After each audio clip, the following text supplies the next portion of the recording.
और अब बात इन्वेस्टिगेशन रिपोर्ट की। सरकारी जमीन पर सालों से एक परिवार अपना मालिकाना हक जता रहा है और इस परिवार के मुखिया कभी महाराजगंज में सीनियर क्लर्क रहे थे और उसी दौरान यानी कि साल 1979 से 1994 तक उन्होंने भ्रष्टाचार की कथा को लिख डाला।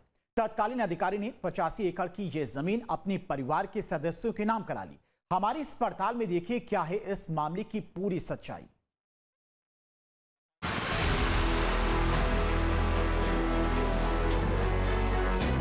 न्यूज स्टेट इन्वेस्टिगेशन में आज सालों पुराने ऐसे घोटाले की परत खोलेंगे जिसे सुनकर आप भी हैरत में पड़ जाएंगे। साल 1989 से 1994 तक महाराजगंज की नौतनवा तहसील क्षेत्र में करोड़ों की जमीन का घोटाला किया गया।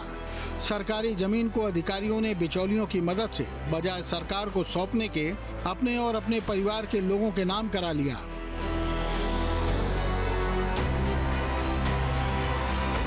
शायद उस दौर में तत्कालीन अधिकारी को लगा होगा कि उनका भ्रष्टाचार कभी उजागर नहीं हो सकेगा, मगर ये योगी सरकार है। यहाँ भ्रष्टाचार और भ्रष्टाचारियों को माफी नहीं दी जाती। न्यूज स्टेट इन्वेस्टिगेशन के पास वो सारे सबूत हैं जो बताते हैं कि सालों पहले किस तरह कलेक्ट्रेट के क्लर्क ने फर्जीवाड़ा कर सरकारी जमीन को अपने परिवार के नाम करा लिया था। न्यूज स्टेट इन्वेस्टिगेशन में बड़ा खुलासा, 85 एकड़ जमीन कागजों पर किया परिवार के नाम, पद का किया गलत इस्तेमाल, परिवार को किया मालामाल। योगी सरकार में एक्शन, भ्रष्टाचारियों को होने लगी टेंशन। नमस्कार, मेरा नाम है ब्रजेंद्र और आप देख रहे हैं न्यूज स्टेट का खास कार्यक्रम इन्वेस्टिगेशन। हमारी इस पड़ताल में देखिए किस तरह से एक कलेक्ट्रेट के बाबू ने अपने पद का दुरुपयोग करते हुए गरीबों के हक पर डाका डाल दिया। ना सिर्फ उसने जमीनों को अपने नाम से कराया बल्कि अपनी पत्नी, बेटे, बेटी और तो और बहन व बहनोई के नाम से भी उस जमीनों को सरकारी अभिलेखों में दर्ज करवा दिया। यह मामला तब उजागर हुआ जब जमीनों को इनके द्वारा बेचा जाने लगा।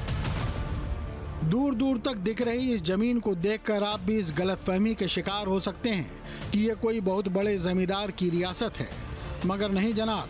कागजों पर यह जमीन एक परिवार के नाम दर्ज है जो कभी सीनियर क्लर्क हुआ करते थे। 1989 के समय से महाराजगंज कलेक्ट्रेट में सीनियर क्लर्क रहे इन महाशय ने कुछ बिचौलियों की मिलीभगत से एकड़ की जमीन अपने परिवार के लोगों के नाम कर दी, जबकि इस जमीन का मालिकाना हक सरकार के पास होना चाहिए था। दरअसल इस जमीन का असली मालिक था एक ब्राह्मण परिवार, लेकिन सीलिंग कानून के कारण उन्हें 85 एकड़ जमीन सरकार को सौंपनी पड़ी। दरअसल 229B के तहत जमीनों की सीलिंग की गई और उसी के तहत विभाग ने ये जमीन उस परिवार से ले ली थी। ये वही कागजात हैं जो बताते हैं कि सालों पहले जमीनों का हेरफेर किया गया और उसके बाद ये जमीन कलेक्ट्रेट में तत्कालीन क्लर्क फिरोज सिद्दीकी ने अपने परिवार के अलग अलग लोगों के नाम करवा ली। ब्राह्मण परिवार के पास थी पहले जमीन, सीलिंग कार्रवाई के तहत ये जमीन ली गई थी। जमीन लेने के बाद ग्राम सभा को दी जानी थी। क्लर्क फिरोज सिद्दीकी ने किया बड़ा फर्जीवाड़ा, ग्राम सभा की जगह परिवार के नाम पर करा दी जमीन। 85 एकड़ जमीन का पट्टा अपने ही परिवार के नाम लिखा दिया। अब इस पूरे मामले को विस्तार से समझने से पहले आपको एक अधिनियम के बारे में जानना जरूरी है। आपने सीलिंग की भूमि का नाम सुना होगा, नहीं सुना तो आज जान लीजिए कि उस पर किसका और क्यों अधिकार हो जाता है। दरअसल वर्ष 1965 में राजस्व संहिता के तहत एक अधिनियम आता है जिसे सीलिंग अर्थात सीमा रोपण अधिनियम कहा जाता है। हालांकि यह अधिनियम आंशिक सुधारों के साथ 1972 में पूर्ण रूप से प्रभाव में आया। बात करें इस अधिनियम की तो इसे 2 श्रेणियों में बांटा गया है। एक सिंचित अर्थात कृषि योग्य भूमि जिसमें 12.5 एकड़ से अधिक की भूमि एक व्यक्ति के पास नहीं होना चाहिए, और दूसरा असिंचित, इसमें 18.5 एकड़ से अधिक भूमि एक व्यक्ति के पास होने की दशा में सरकार उसे सीलिंग में पाबंद कर देती है और उन अवशेष जमीनों को गरीब भूमिहीनों को दे दिया जाता है। फिरोज सिद्दीकी ने कागजों पर तो परिवार के लोगों का नाम चढ़वा दिया, लेकिन इन जमीनों का कब्जा उन्हीं भूमिहीनों के पास रहने दिया जो इन जमीनों पर खेती कर रहे थे। इस वजह से किसी को इस फर्जीवाड़े की खबर ही नहीं लगी।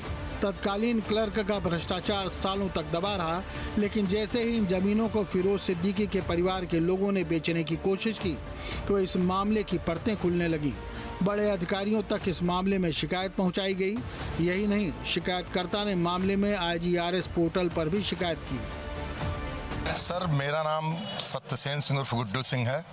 मैं ग्राम सभा बेलभार महुआ अड्डा का रहने वाला हूं। क्या मामला है, आपने किस तरह का शिकायत किया है और कहां दिया? सर मैंने माननीय मुख्यमंत्री जी के पोर्टल पे भी किया है, तहसील दिवस में भी दिया है, और हमारे तहसील के जो है सरकारी अधिवक्ता जो है श्री रविंद्रनाथ त्रिपाठी जी जो हैं वो 3 वर्ष से इसके लिए दौड़ रहे थे। एडीएम साहब का आदेश भी था। हमारे वहाँ तहसील क्षेत्र में ग्राम सभा सिहाभार है। एक फिरोज अहमद सिद्दीकी जी जो है कलेक्ट्रेट में बाबू थे, इस तहसील में भी थे।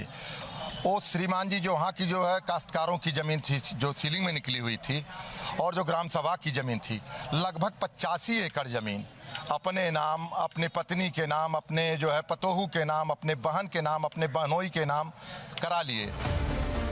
मामले की शिकायत जब प्रशासन को मिली तो स्पष्ट हो चुका था कि मामला तहसील और राजस्व से जुड़ा है। इसी को लेकर इस मामले में तहसील नौतनवा की ओर से भी कार्रवाई की गई।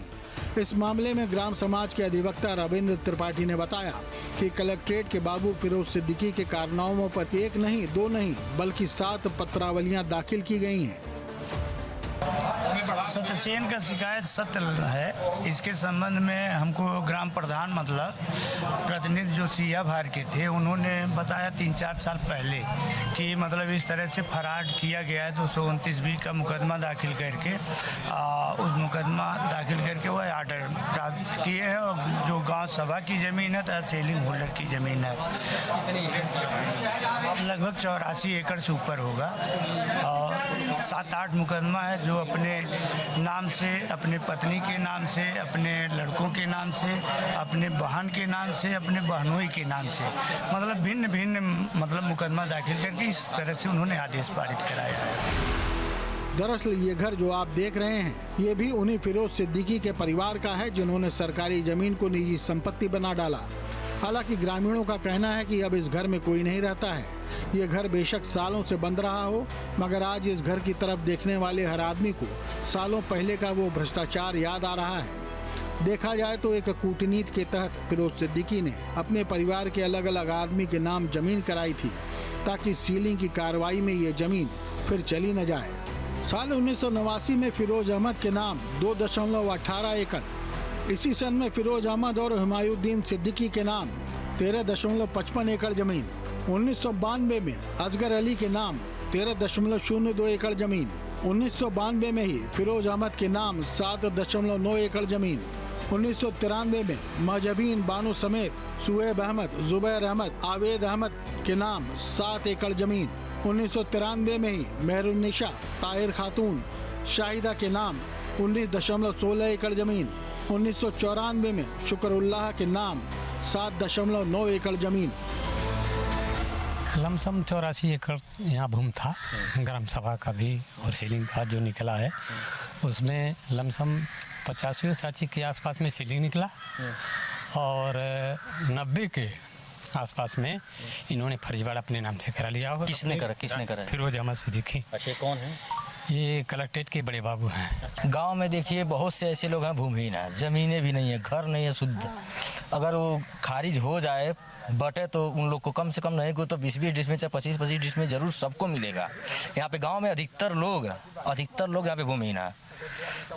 किसी के पास लहसुन गाड़ने की भी जमीन नहीं है, लेकिन ये लोग अवैध तरीके सारा जमीन कब्जा कर लिए हैं लोग।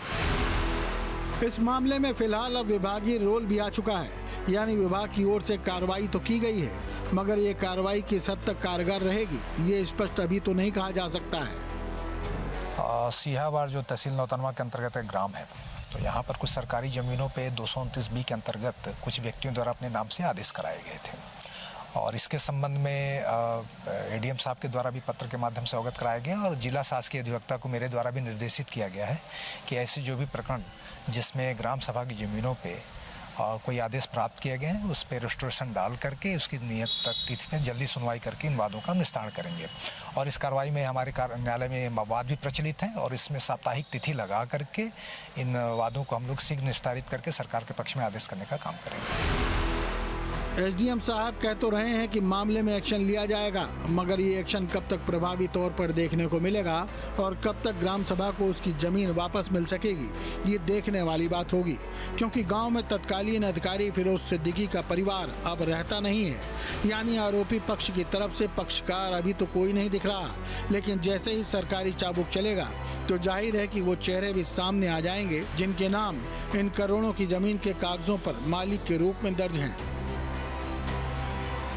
अब कहानी यहीं से शुरू होती है, जहां कलेक्ट्रेट के बाबू फिरोज अहमद सिद्दीकी के द्वारा अपने पद का दुरुपयोग करते हुए कूट रचित ढंग से गरीबों के हक पर डाका डाल दिया जाता है। इसमें न सिर्फ फिरोज अहमद बल्कि उनके भाई, पत्नी समेत उनके पुत्र, पुत्री, बहन और बहनोई के नाम से लगभग 85 एकड़ जमीन धारा 229B अर्थात घोषणात्मक वाद, जिसमें कब्जे के आधार को दिखाकर सरकारी अभिलेखों में नाम को दर्ज करा लिया जाता है।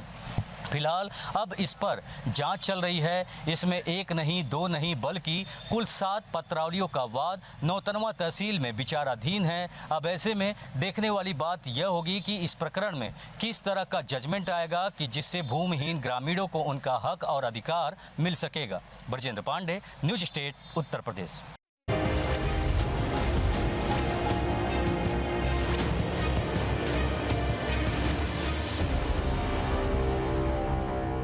जहाँ भक्ति है हर शब्द में, कथाओं में छुपे हैं दिव्य रहस्य और ज्योतिष देता है जीवन को दिशा। धर्म से जुड़ी हर बातों को जानने के लिए हमारे चैनल स्तुति को सब्सक्राइब करें।